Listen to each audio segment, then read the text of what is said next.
This week, North America's economy hit a pressure point, and for investors, that means opportunity is knocking, quietly but forcefully. Let's break down what's happening and where the smart money is going. Tension brews at the border. The U.S. just extended 50% tariffs on Canadian aluminum, throwing cold water on bilateral trade. Canada's response? Not panic, but planning. Ottawa is preparing financial support for producers like Rio Tinto, signaling they're ready to absorb the shock. Investor takeaway. Canadian metals might look risky, but this could be a buy-the-dip moment if the government steps in with subsidies. Keep an eye on aluminum futures and Canadian mining ETFs. Tax reversal equals trade revival. Canada quietly backed down on its digital tax for tech giants like Meta and Google. Why? To get back to the table with the US, and it worked. Carney and Trump are now renegotiating a trade pact before the July 21st deadline. Investor takeaway. This signals smoother waters for big tech and cross-border commerce. U.S. digital equities, Canadian logistics, and even currency plays USD CAD could benefit from renewed stability.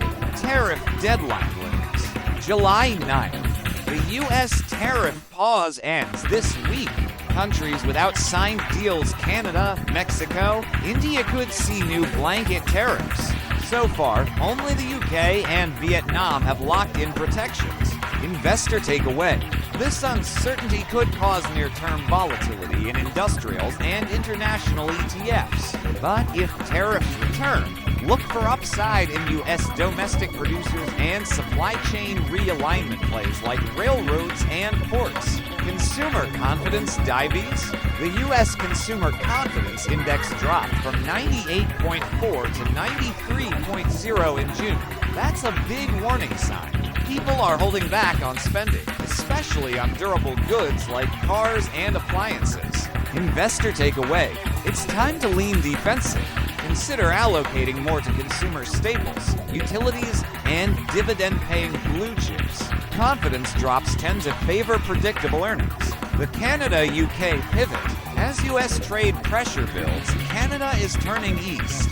Prime Minister Carney just finalized a broad economic pact with the UK, fast-tracking investment, mobility, and digital trade. Investor takeaway.